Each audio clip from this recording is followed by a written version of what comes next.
Who would like to go next?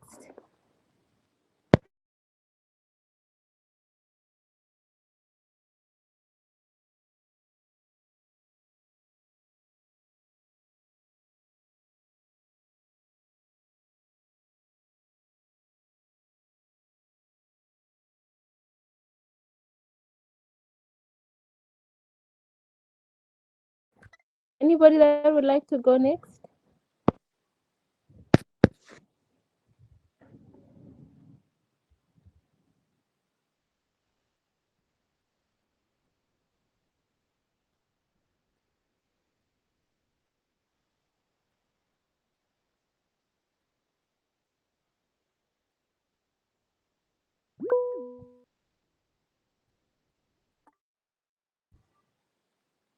Madam Connie, the floor is open. All right, thank you. Good evening, everyone. So, my husband and I are doing quills.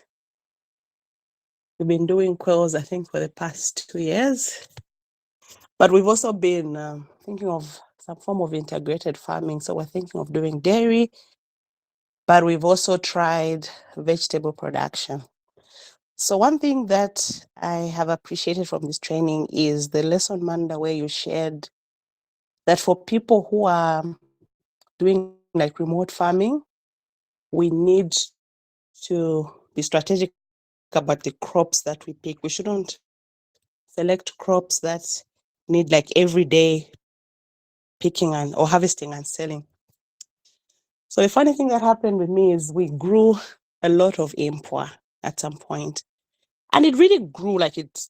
We had a lot of fruit, but we noticed that we didn't have a market for it, but we were harvesting like a lot. I think it was that time. I think we were doing some working from home, so we'd drive to the farm and harvest a lot of import, but we had no market. So we ended up giving people. Sometimes you harvest and give people again. They tell you we still have. So yeah, I think that was the wrong crop for us. So we needed, like you said, a crop that has like give you some months, like maybe potatoes. You know that this will be harvest time. When you harvest once, and like that. So I appreciated that a lot. I've also appreciated the aspect of record keeping, the budgeting aspect. So the quails are doing well, but I've noticed that we are not managing our records and our budgets well. Sometimes we get into our monies. We're not very diligent with the way we manage the funds that come from the sales. And in terms of markets, like everyone has shared, we've tried Melissa, we tried approaching these big shops. But the biggest challenge has been the numbers. And so we're trying to see how we can get the numbers up and maybe find partners that we can be supplying with so that we meet those the high numbers that they require. Uh, I think there are a lot more lessons I think that I've appreciated. And maybe one of the areas that I would like to find out if there's anyone else doing like quails or village chicken, which we've also incorporated, is how do you manage issues of things like red ants? We had a huge attack where we lost almost 1,000 birds and we didn't know how to respond to such an attack. So maybe that's what I can briefly share for now. Thank you. No, thank you for sharing. I think even in this group, it just shows that there is opportunity to collaborate within the group. So for red ants, what we do, mainly it would just be the use of these what do you call this, pesticides. So the likes of chlorpyrifos.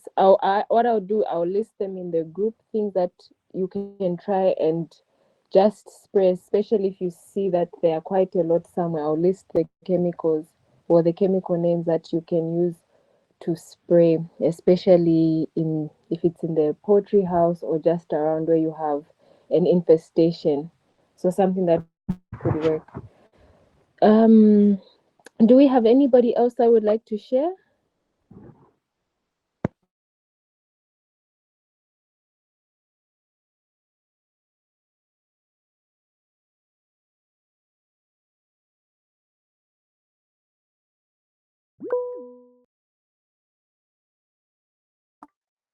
Okay, Madam Victoria. Am I audible? Yes, you are. Me this opportunity. Time farming.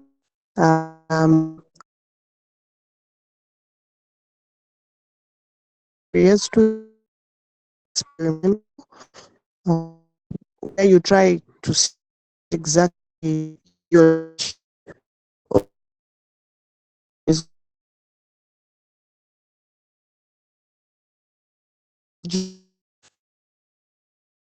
all that Yeah, breaking right now.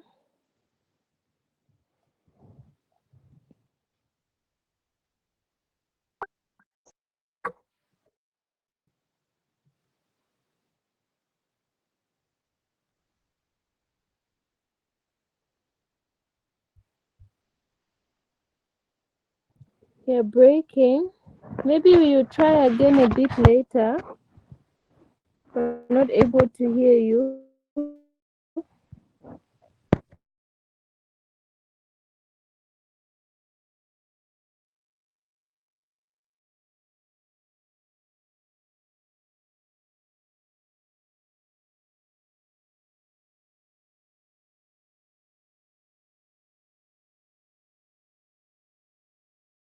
Okay, thank you. Madam Vanessa, the floor is open.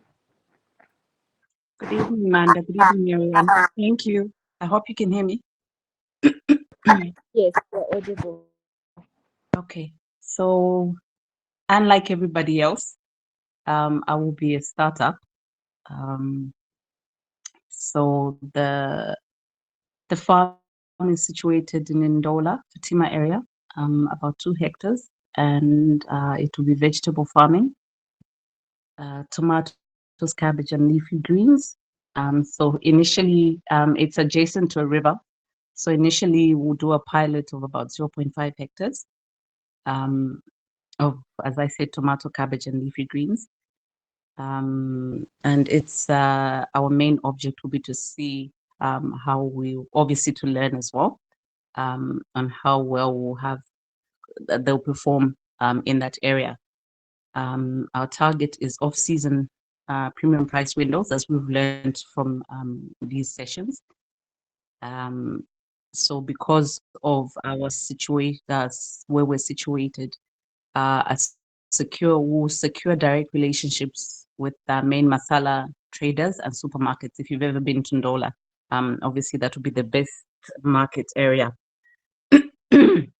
And then after that, we'll then expand to the full 2 hectares, using the reinvested profits as well as a capital injection of about 90,000 kwacha. Then we would then diversify into high value crops, herbs, as well as chilies. We do intend to apply for small SME financing. Um, I work currently, so this will be myself, my uncle, and my mother. My mother lives near Fatima, so at least then we'll have someone monitoring. Sorry, I have a cough, so my voice is a bit funny. Phase 3 of our project, we intend to do some value addition, um, tomato paste, dried vegetable production to have long life for the vegetables. We also then intend to venture into animal husbandry, so chicken rearing, and hopefully, if we do have purchase the next plot, there are plots around that area, get into pig production. This then also adds value to our farm, as well as processing, which is a proven model in Zambia. Thank you. Okay, no, thank you very much for sharing and also just how you are doing your timelines and the phases of everything. And I'm sure with at least the background on some of the lessons, you'd be able to plan even more better around your key activities. But thank you very much for sharing. Very interesting. Who would like to go next?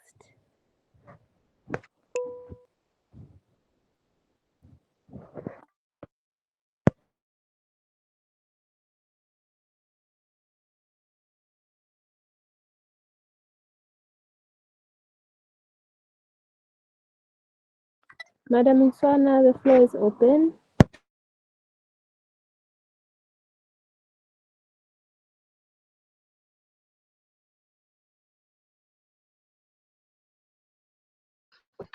Good evening, everyone. I hope you can all hear me clearly.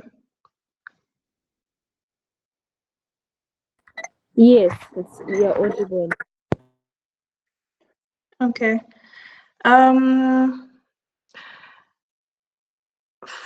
for myself, I would call myself a startup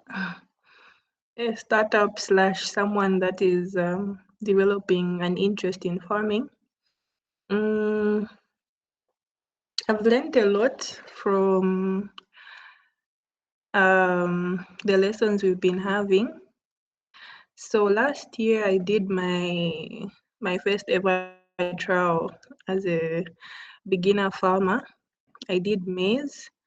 Initially, I had bought a 1 hectare farm somewhere in Kamaila area, 22 miles. But unfortunately, due to these land scandals, it turned out that the land was not actually owned by the person that sold it to us. And so initially I had lost interest, but then somehow, somewhat, an opportunity still came up to rent a piece of land, the same as 1 hectare piece of land, that I ended up using during the last year's farming season. So coupled with the lessons I learned from that first batch with what we've learned throughout our sessions, I think some of the insights were, like you mentioned, record keeping. I would take notes of all the expenses I would incur during the planting. I took note of the fertilizer, labor, and whatnot. Although I noticed currently where I was renting is just near where I'm staying. It's right behind where I'm staying, and I'm staying in 9 miles. So I noticed labor here is quite expensive. And after doing some simple mathematics, I found that if I were to sell to FRA, anyway, I know this first batch of maize that I've done wasn't really, to make a big profit. It was more so to learn, which I have done. Yeah. So a lot of lessons have been learned, record keeping, right time to apply fertilizer, getting to know, buying the right seed, and all of that.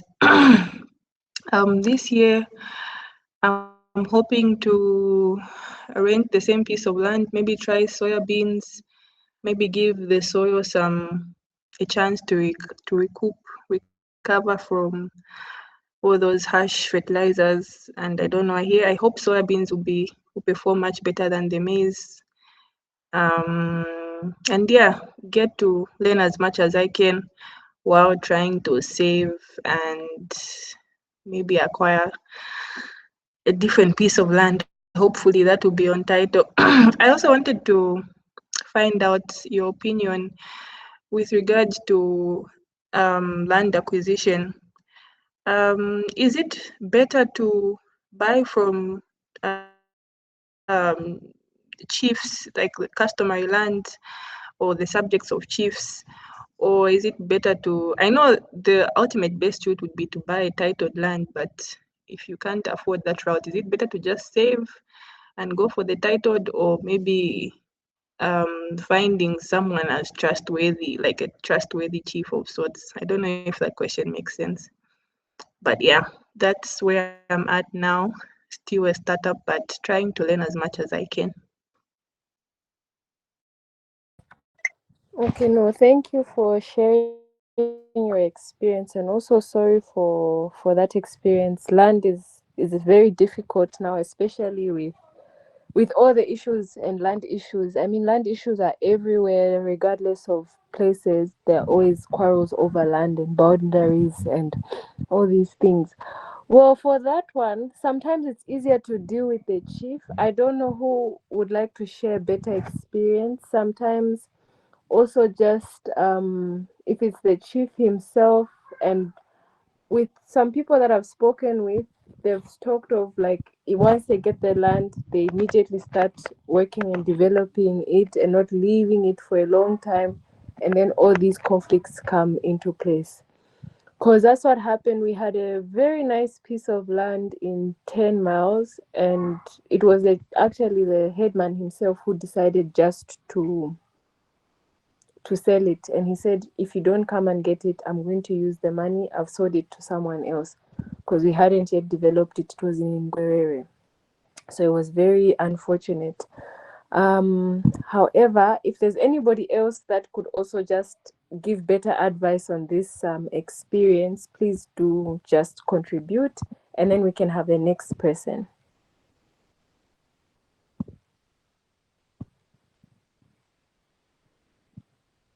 Okay, Madam Yvonne, the floor is open. Okay, I wanted to make a comment. Good evening, everyone. Good evening, ladies, and good evening, Manda. I wanted to make a comment on the issue of land. True, the issue of land is a very sensitive matter, and sometimes, like the previous speaker said, you can't afford certain piece of land. So maybe, like you said, you could save up, but titled land has really gone up now. I don't know about Lusaka, but depending on the area and the location. I'll give you an example in Indola. The farm that we have now along Kawe Road, about 6 kilometers from Kawe Road, before Wansha turnoff. Some time back, it's traditional land, and so the headman, of course, came in the picture and whatnot, and then they were selling it for 1,000 per hectare. Now, because the Somalis and the foreigners have come who have big money, it's now going for almost 8,000-9,000 per hectare.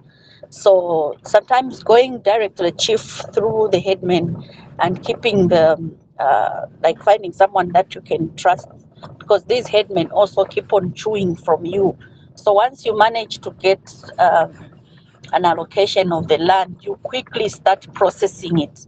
Get surveyors to quickly come and do the demarcations for you and so on. Just be on your toes to make sure that it's quickly titled once you get traditional land. Otherwise, if you take long, like Manda said, you find that they are going to give it to someone else who is ready to pay even more than what you paid. So just be on the lookout, even if it's traditional land. But once you manage to get your hands onto it, you better start arranging for it to be titled, so that you are able to even use it as a collateral in case you want to get inputs and whatnot.